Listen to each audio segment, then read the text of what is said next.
엘리야는 사르밧 과부의 집에서 한두 이틀이 아니라 많은 날을 지내게 되었습니다.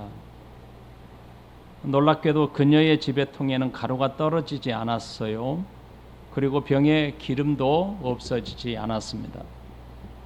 가루통에 한 번 가득 차거나 한 번에 병에 기름이 가득하게 되었다는 뜻이 아닙니다.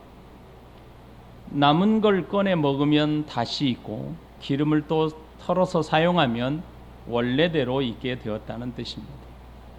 통에 담긴 가루가 고갈되는 일이 없었습니다. 그리고 기름병이 마르지 않았습니다. 떡을 만들어 먹고 난 후 다음에 떡을 만들기에 가보면 언제 채워졌는지 알 수 없는 사이에 또 그대로 있었습니다. 이것은 여인이 만나는 매일의 삶이 하나님의 은혜라는 뜻입니다. 우리는 잘 압니다. 그 이전에 광야 40년 동안 하나님의 백성들이 하늘에서 내리는 만나를 매일같이 먹었던 것처럼 그녀의 집에도 지금 매일 같은 은혜가 쏟아지고 있습니다. 하나님의 은혜는 여인이 알지 못하는 사이에 임했던 것입니다. 하나님의 기적의 은혜로 살던 집에 어느 날 갑자기 긴급한 일이 발생하게 되었습니다. 17절 보면 이 일 후에 그랬죠. 그러니까 지금 우리가 앞에서 살펴보았던 통의 기적의 일들을 가리킵니다. 그 집 주인 되는 여인의 아들이 병들어 증세가 심히 위중하다가 숨이 끊어진지라. 하나님의 은혜로 살던 여인의 가정에 그만 불행한 일이 닥치게 되었습니다. 성경은 뭐라고 표현하냐면 그 집 주인 되는 여인의 아들이라고 표현하고 있어요. 실상은 아들과 함께 살고 있는 사브락 과부 아닙니까? 그런 여인을 성경은 뭐라고 소개하냐면 그 집 주인 되는 여인이라고 표현하고 있습니다. 이것은 왜 그럴까요? 바로 엘리야가 그 집에 살고 있기 때문입니다. 엘리야가 함께 살고 있는 집의 주인이라는 뜻입니다. 그녀의 아들이 병들어 죽게 되었습니다. 하필 엘리야가 임시 거처로 삼고 있는 집 주인의 여인의 아들입니다. 어느 날 여인의 아들이 병이 들었습니다. 시름시름 앓다가 병은 점점 더 위중해졌습니다. 그러다가 그만 숨이 끊어지고 더 이상 숨을 쉬지 않게 되었습니다. 여기서 우리는 여인의 아들이 죽기 전에 병이 들었다는 사실을 확인할 수 있습니다. 그리고 병이 점점 더 위중해졌다는 사실도 확인할 수 있습니다. 그리고 엘리야가 멀리 떠난 것도 아니고 엘리야도 함께 있었다는 사실도 우리는 주목해야 합니다. 이런 모든 사실을 확인할 수 있지만 성경에는 엘리야가 아들의 치료를 위해서 무엇을 했는지 설명하고 있지 않기 때문에 우리는 엘리야가 어떤 일을 했는지 어떤 노력을 했는지는 알 수 없습니다. 분명한 것은 저와 여러분들이 엘리야라면 그냥 가만히 보고만 있지 않았을 거라는 겁니다. 엘리야는 여인과 함께 아들의 병을 치유하기 위해서 노력을 기울였을 것입니다. 기도뿐 아닙니다. 그들이 할 수 있는 일을 다 했을 것입니다. 하지만 아들의 병은 점점 깊어졌습니다. 급기야는 죽게 되었습니다. 아들이 죽게 되는 과정에서 엘리야가 할 수 있는 일은 없었던 것입니다. 하나님은 여기에서 아무것도 하지 않는 것처럼 보이지만 사실은 더 큰 목적이 있음을 금방 알 수 있습니다. 하나님의 큰 뜻은 18절에서 여인의 입을 통해서 이렇게 고백하게 됩니다. 우리 같이 읽어볼까요? 18절 시작. 여인이 엘리야에게 이르되 하나님의 사람이여 당신이 나와 더불어 무슨 상관이 있기로 내 죄를 생각나게 하고 또 내 아들을 죽게 하려고 내게 오셨나이까. 여인은 엘리야를 향하여 부르짖습니다. 하나님의 사람이여 당신이 나와 더불어 무슨 상관이 있기로 내게 오셨습니까? 여인의 부르짖음은 엘리야, 당신이 내 집 나에게 찾아왔기에 나에게 이런 불행한 일이 닥치지 않았습니까? 라는 부르짖음입니다. 여인은 자신에게 갑자기 닥친 불행을 감당하기가 어려웠던 것입니다. 매일 경험한 하나님의 기적의 은혜보다 지금 자신에게 닥친 불행이 그 여인의 감정으로는 도저히 품을 수도 없고 감당하기 어려웠던 것입니다. 아마 여인에게 아들은 자신의 생명의 전부였을 거예요. 자신의 삶의 전부라고 말할 수 있었을 겁니다. 그러므로 여인에게 일어나는 매일 기적처럼 사는 이 기적보다 아들이 죽었다는 사실이 그녀에게는 너무나 컸던 것이죠. 훨씬 컸던 겁니다. 그럴 수밖에 없었을 거예요. 먹고 사는 것보다 사랑하는 아들이 죽었다는 사실을 어찌 받아들일 수 있었겠습니까? 이 세상 누구든지 이 여인의 마음을 이해할 수 없는 사람 있겠습니까? 저와 여러분들도 다 이해할 수 넉넉하게 이해하고도 남음이 있을 겁니다. 여인은 엘리야를 향하여 이렇게 부릅니다. 하나님의 사람이여 라고 부릅니다. 여러분, 지금 여인은 엘리야를 만나기 전에 어떤 상황이었습니까? 마지막 남은 가루와 기름을 이용해서 떡을 구워 먹고 죽겠노라 라고 결단을 내렸던 여인이었습니다. 그런데 지금 자신에게 닥친 불행을 감당하기가 너무 어려웠던 것이죠. 하나님의 사람이여 라고 엘리야를 불렀어요. 이것은 무슨 뜻입니까? 여인은 지금 고갈되지 않는 가루통 그리고 마르지 않는 기름통을 통해서 엘리야가 섬기는 하나님이 누구인지를 지금 알고 있었고, 이분은 하나님의 사람이라는 것을 인정하고 있다는 뜻입니다. 엘리야의 말에 순종했더니 놀랍고 위대한 기적을 매일 경험하고 사는 여인입니다. 하지만 그것은 하나님이 내리신 은혜입니다. 지금 자신의 생명과 같은 아들이 죽었다는 것은 자신에게 닥친 지금 불행입니다. 은혜와 불행이 지금 충돌하고 있습니다. 우리도 마찬가지입니다. 저와 여러분들은 은혜와 불행이 항상 충돌해요. 여인에게 가루와 기름은 기적이 일상화되었다는 뜻입니다. 지금까지. 그러므로 잘 생각하셔야 돼요. 기적이 일상화된 이 여인에게는 더 이상 기적이라고 할 수 없게 된 것입니다. 그저 기적입니다. 기적이군요. 내일 아침에도 여전히 또 기적은 내게 일상화가 되어버린 겁니다. 하나님께서 행하신 기적을 매일 경험하면서도 자신의 생명과 같은 아들이 죽게 되자 그만 심정적으로 무너져 내리고 있는 겁니다. 그러니 그의 마음이 자기의 자녀가 병들어 죽게 되었다는 사실을 수긍하기 어려웠을 것입니다. 그래서 이렇게 한숨을 쉬어요. 당신이 나와 더불어 나와 무슨 관계가 있습니까? 당신이 나를 언제 복이나 했습니까? 내 친척이라도 됩니까? 아니면 멀리서 누구로부터 나에게 소개를 받기라도 했습니까? 그런데 왜 내게 오셨습니까? 라는 울부짖음입니다. 여인이 엘리야에게 당신과 내가 무슨 상관이 있길래 오셨습니까? 라고 하는 의미는 자신의 아들이 죽은 것은 내가 당신을 만났기 때문이 아닙니까? 라는 원망 아닙니까?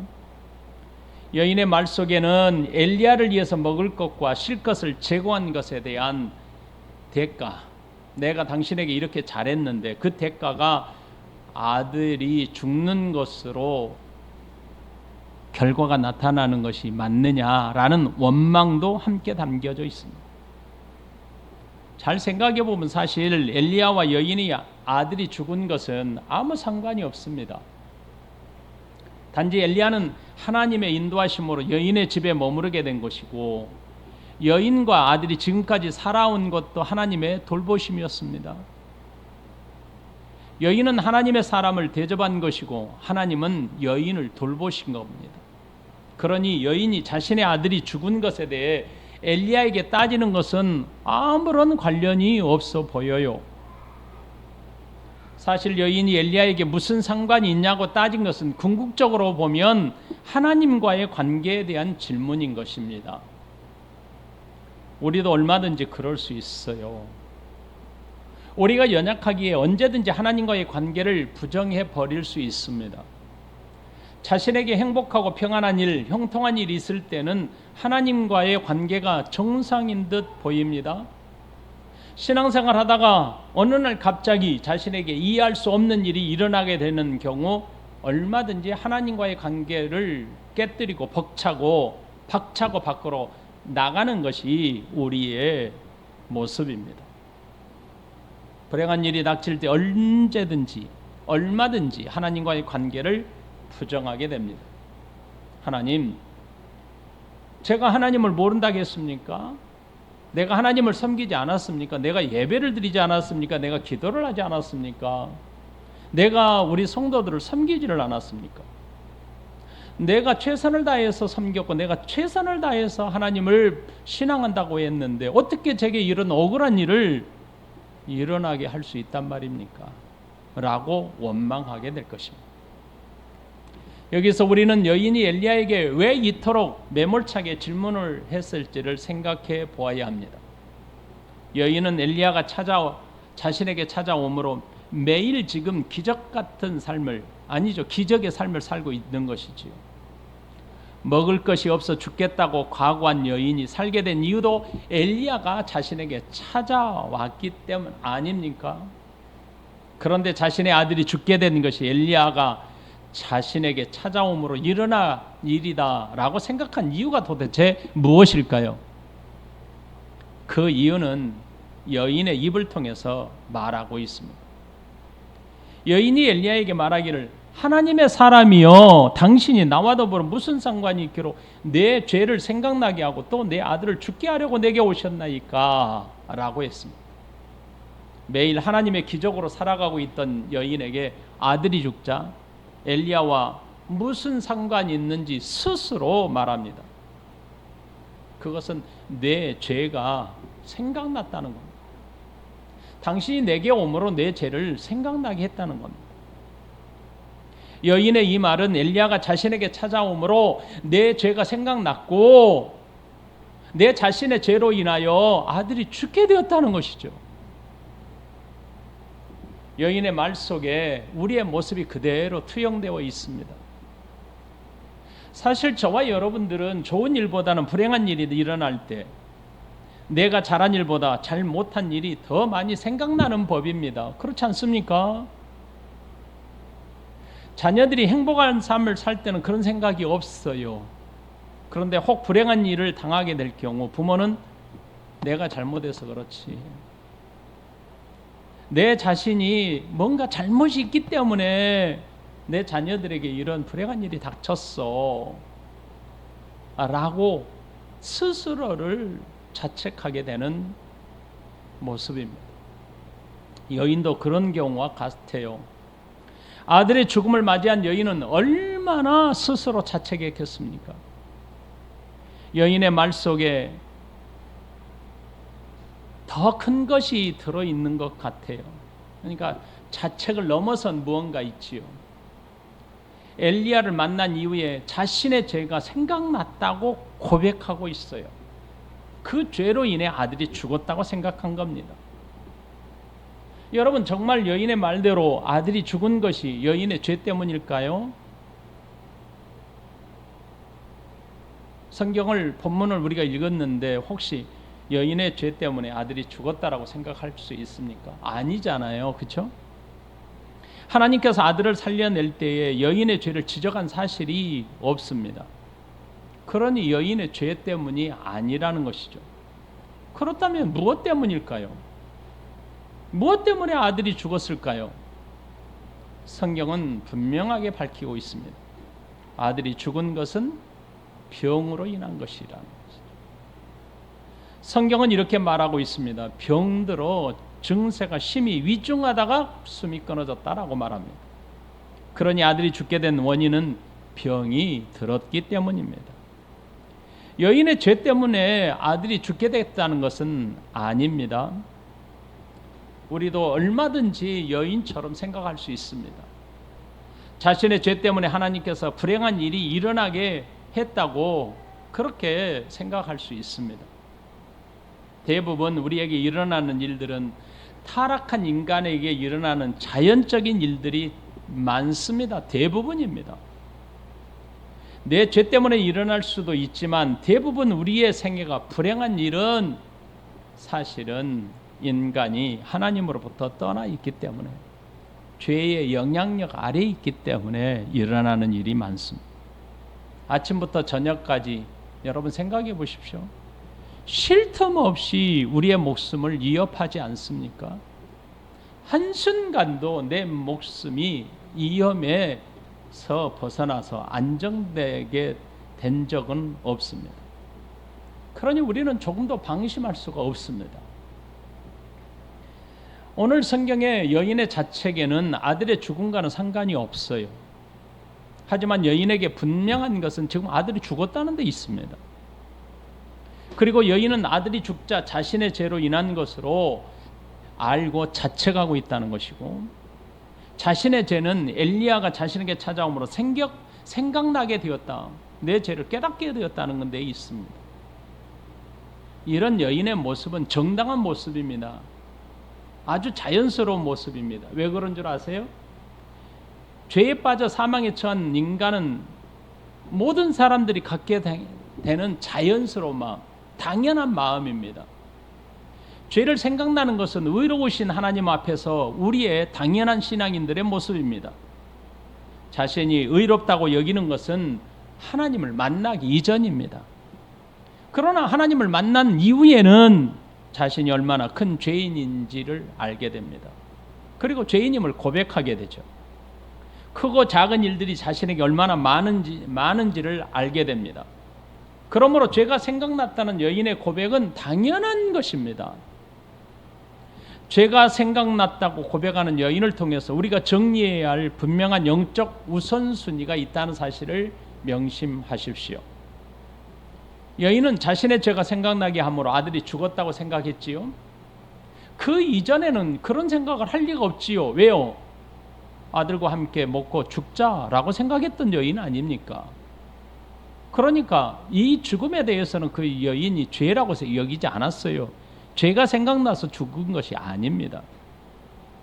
그런데 이 여인이 우선순위가 지금 우리가 받아야 할, 생각해야 할, 깊이 묵상해야 될 대목이 여기 있습니다. 여인은 죄가 생각났다 하더라도 회개하거나 하나님께 용서를 구하지 않았어요. 자신의 죄를 해결하지 못한 상태에서 불행한 일이 일어나게 되자 여인은 무슨 생각을 합니까? 자신의 죄로 인해 아들이 죽었다고 생각하게 된 것입니다. 여인의 영적 우선순위는 죄가 생각났다면 어떻게 해야 돼요? 하나님께 회개하고 용서를 구하는 것입니다. 자신의 죄로 인해 죽었다는 생각은 엘리야와 하나님과 관련이 없습니다. 여인이 가진 생각은 자신의 죄를 해결하지 못했기 때문에 일어난 일입니다. 우리에게도 마찬가지입니다. 그러니 매일 매 순간 하나님께 나아가 회개하셔야 합니다. 당시 이스라엘 백성들은 어떠했습니까? 하나님의 말씀을 무시했습니다. 말씀을 전하는 선지자를 업신여겼습니다. 선지자가 전하는 말을 무시한 것은 하나님의 말씀을 무시한 것입니다. 결국 우상 숭배로 하나님의 권위를 짓밟고 있었습니다. 반면 사르밧 과부를 생각해 보세요. 지금 자신의 죄를 알게 되었습니다. 자신의 죄를 깨달았습니다. 여인이 하나님 앞에서 회개하는 마음으로 자신의 죄를 깨닫게 되었다는 의미보다는 원망에 가까웠던 것이죠. 하지만 엘리야가 찾아온 순간부터 여인은 자신의 죄가 생각나게 되었다고 했습니다. 이런 여인의 모습은 지금 영적 무지에 빠져 있고 영적 무감각에 빠져 있는 이스라엘 백성들에게 비하면 비록 이방 여인이지만 훨씬 더 하나님의 백성에 가까워 보이는 것 아닙니까? 여인이 언급한 죄에는 몇 가지 의미가 포함되어 있습니다. 정리를 하셔야 합니다. 그 첫째는 하나님의 사람에게 내가 혹시 부족하게 대한 게 있을까라는 의미가 있습니다. 두 번째로는 하나님의 사람이라고 인정하고 있기에 죄가 생각났다는 고백입니다. 이 여인은 지금 매일 기적으로 살아가고 있기에 아들이 죽었다는 사실이 자신의 죄 때문이라고 생각한 것입니다. 결국 하나님의 사람이 자신에게 찾아왔기에 자신이 죄인임을 알게 되었다는 의미가 포함되어 있습니다. 세 번째, 내 죄를 생각나게 하고 아들을 죽게 하였다라는 이 말 속에는 사람이 죽는 중한 죄가 있다는 뜻입니다. 그렇다면 여인이 고백한 이 죄에 대해서, 이 죄로 말미암아 일어난 일이 옳은 것일까 생각해 보셔야죠. 첫 번째, 여인이 말한 사람에게 내가 대하는 것이 부족했을까 라고 하는 것은 하나님의 사람에게 부족하게 하는 것과 자신의 아들이 죽은 것과는 상관이 없어요. 여인은 얼마든지 하나님의 사람 엘리야에게 자신이 혹시 서운하게 한 것이 있을지에 대해서 염려할 수는 있습니다. 혹시라도 자신이 좀 더 헌신적이지 못한 것은 아닐까라는 자책은 할 수 있습니다. 하지만 엘리야가 하나님께 기도하는 내용에서 여인은 최선을 다했다라는 것을 알 수 있습니다. 그러니 그것은 잘못된 것이죠. 두 번째, 하나님의 사람이라고 인정하고 있었기에 자신의 죄가 생각날 수 있습니다. 그렇죠? 그 여인은 당신이 찾아옴으로 내 죄가 생각나게 하고 이것을 아들이 죽었다 이렇게 고백했으니까요. 하나님을 신실하게 섬기는 사람 곁에 있으면 자신의 부족한 신앙을 발견하게 되는 것 당연한 것 아닙니까? 그러니 하나님의 사람이 자신에게 찾아온 순간부터 내가 얼마나 부족하게 얼마나 부족한 사람인지를 알게 되었다는 것은 지극히 자연스러운 신앙의 모습입니다. 신실한 사람 곁에서 함께 신앙생활 하다 보면 자신이 하나님 앞에서 부족함을 깨닫게 됩니다. 이런 모습은 하나님 앞에서 죄가 될 수 없습니다. 자신의 부족함을 깨닫고 하나님을 더 잘 섬기고자 자책하는 것은 죄가 아닙니다. 그러니 저와 여러분들이 누구 곁에서 더 가까이 있어야 하는지 알겠죠? 하나님의 사람들 가까이 있으면 내가 자연적으로 내 부족함을 알아요. 그러나 하나님의 사람에서 멀어지면 멀어질수록 내 죄가 무엇인지를 모르게 된다는 영적인 모습을 발견하게 돼요. 여인의 고백 속에서 우리에게 도전하고 있는 것 아닙니까? 그러니 자책이 될 수가 없죠. 이것은 죄가 될 수가 없죠. 당연한 것이죠. 우리에게 오히려 더 큰 교훈을 주는 것이죠. 세 번째, 죄를 생각나게 함으로 아들을 죽게 되었다는 것이 하나님의 뜻입니까? 아니지요. 사람이 죽는 중한 죄가 있습니다. 그것은 이미 모든 인간은 사형망에 처해 있기 때문에 반드시 누구든지 한 사람도 빠짐없이 죽음에 이릅니다. 여인의 아들이 잠시 하나님으로부터 다시 살림을 받았지만 언제 다시 죽었는지 알 수 없습니다. 그는 분명 죽었습니다. 이 아들 역시 모든 사람이 죽은 것처럼 또 죽었습니다. 하나님은 영혼과 육신이 분리되는 죽음이 오기 전에 하나님과 영혼이 분리되는 영원한 죽음에서 구하고 생명을 주기 원하셨던 것입니다. 하나님께서 일부러 여인의 죄가 생각나게 하고 아들을 죽이시지 않는단 말입니다. 여인이 하나님 앞에서 죄에 대해서 생각나서 자책했다 하더라도 아들의 죽음과는 상관이 없습니다. 그렇다면 아들을 살려야 하는 이유가 무엇일까요? 엘리야와 여인에게 하물며 하나님에게 아들을 살려야 되는 이유가 있을까요? 다음 주에 이어서 말씀을 나누도록 하겠습니다. 오늘은 여기서 마무리를 하지요. 우리가 사는 매일의 삶은 기적의 연속입니다. 사르밧 여인은 매일 가루와 기름의 기적을 경험했습니다. 하지만요, 그것이 일상화되자 더 이상 하나님의 은혜라고 느껴지지 않게 됩니다. 그러다 아들의 죽음 앞에 은혜로 살아왔던 삶은 싹 잊어버립니다. 자신 앞에 닥친 불행이 무엇보다도 더 크게 보이고 느껴집니다. 여러분, 우리도 조심해야 될 게 여기 있습니다. 하나님의 은혜로 살던 일상의 삶이 멈추는 순간, 그것이 얼마나 큰 기적의 연속이었는지 그때 가서야 깨닫습니다. 내가 오늘 자연스럽게 숨을 쉬고 살던 일상이 멈추게 되어 보십시오. 내가 기적으로 살아왔구나 라는 것을 알게 돼요. 아침에 일어나서 밖에 나갔다가 고스란히 숨쉬는 대로 집에 돌아오는 것, 이거 일상입니다. 늘 일상이에요. 그런데 어느 순간 집에 들어올 수 없는 환경에 맞닥뜨릴 때, 아, 내가 집에 돌아온 게 기적이었구나 하는 것을 알게 됩니다. 하지만 매일 하나님의 은혜에 감사하지 못할 경우 어떤 일이 벌어지는 줄 아세요? 불편한 일이 닥치면 금방 돌아섭니다. 금방 토라집니다. 금방 불편하게 됩니다. 내 입에서 원망이 끊어지지 않습니다. 내가 왜 나에게, 내가 뭔 일을 했다고? 기억하셔야 합니다. 기적이 일상화되고 있는 우리의 삶을 살아가는 지금 하나님의 은혜에 감사하며 살아가야 합니다. 은혜가 반복되고 일상화되면 우리는 지극히 당연한 것으로 여기게 됩니다. 그것이 멈추는 순간 불평과 원망을 하게 됩니다. 그러니 지금 나의 삶을 점검하십시다. 일상이 멈춘다 할지라도 감사가 내 입에서 끊어지지 않는 것, 그것이 그리스도인입니다. 여인은 아들의 죽음이 자신의 죄 때문이라고 자책했습니다. 성경은 분명하게 기록합니다.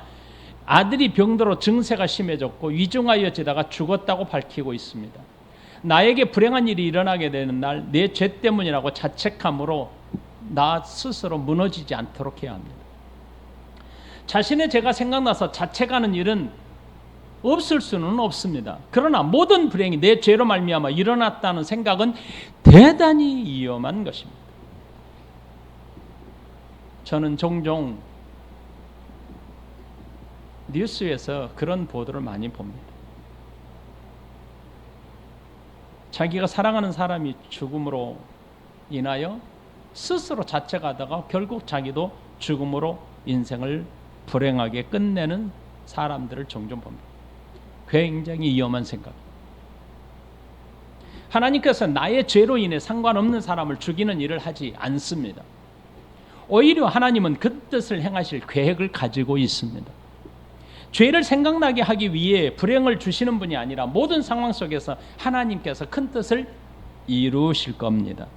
이럴 때 우리는 하나님께 더 가까이 나아가야 합니다. 당신과 내가 무슨 상관이 있습니까? 라고 하지 마시고 하나님께 더 가까이, 하나님 앞에 한 발자국 더 가까이 가셔야 합니다. 여러분에게 있는 죄책감은 나를 좌절하게 만듭니다. 나를 일상의 삶을 살지 못하도록 나를 무너지게 만듭니다. 오히려 죄책감에서 벗어나는 방법이 있습니다. 그것은 하나님께 나아가야 합니다. 하나님께 회개함으로 하나님의 큰 뜻을 기대하셔야 합니다. 여러분, 나와 하나님과의 관계는 나의 형편과 사정에 따라 바뀌지 않는다는 것을 믿으셔야 합니다. 하나님과의 관계는 나의 형편과 사정을 고려하지 않아야 합니다. 여인이 매일 평안한 삶을 살다가 불행한 일이 닥치자 하나님에 대한 생각이 바뀌지는 않았지만 엘리야가 찾아왔기에 일어났다고 불평, 원망했습니다. 우리의 신앙이 우리의 상황에 따라 흔들리거나 좌절할 수 없게 해야 합니다. 그러나 하나님과의 관계는 우리의 상황에 따라 변하지 않음도 반드시 믿어야 합니다. 저와 여러분들이 흔들리지 않을 수는 없어요. 좌절을 경험하지 않을 수는 없어요. 그러나 최소한 내 마음속에서는 하나님을 믿는 믿음이 있어야 합니다. 하나님은 여전히 우리를 붙잡고 계심을 단단하게 내 마음을 붙들어야 합니다. 이것이 하나님의 은혜입니다. 이것이 우리에게 매일같이 기적을 경험하게 하는 이유입니다. 숨을 한번 들이켜보세요. 여러분 심장 돌아가는 소리를 들으셨습니까? 오늘 저는 여기 계단에 오르다 보니까 내 심장 소리가 들리더라고요. 쿵쾅 쿵쾅. 와, 내 심장이 잘 뛰고 있구나. 기적이죠. 내가 이거 기름 친 적도 없고. 매일 기적 아닙니까 사실? 기적인데 그 기적에 대해서 감사한 적이 얼마나 있습니까? 그런데 어느 순간 내 힘으로 심장을 뛰게 할 수 없어서 외부에서 심장을 기계적으로 공급해야 된다며, 아, 내가 그동안 살았던 게 기적이었구나. 그렇게 깨닫는 날이 오지 않을까요? 그러므로 깨닫는 날이 오기 전에 기적이다라고 인정하고 사십시오. 그러면 감사가 넘치지 않겠습니까? 아, 오늘 또 기적이구나. 감사합시다. 하나님과 우리의 사이가 변함이 없습니다. 내 사정과 형편에 따라 고려할 대상이 아닙니다. 하나님과 나의 관계. 그러니 하나님을 더 굳게 믿고 더 붙잡아야죠. 하나님을 더 강력하게 붙들고 내 마음을 단단히 세워서 하나님의 은혜 아래 매일 평안한 삶을 사는 우리 모든 식구들 되시기를 예수님의 이름으로 축복합니다.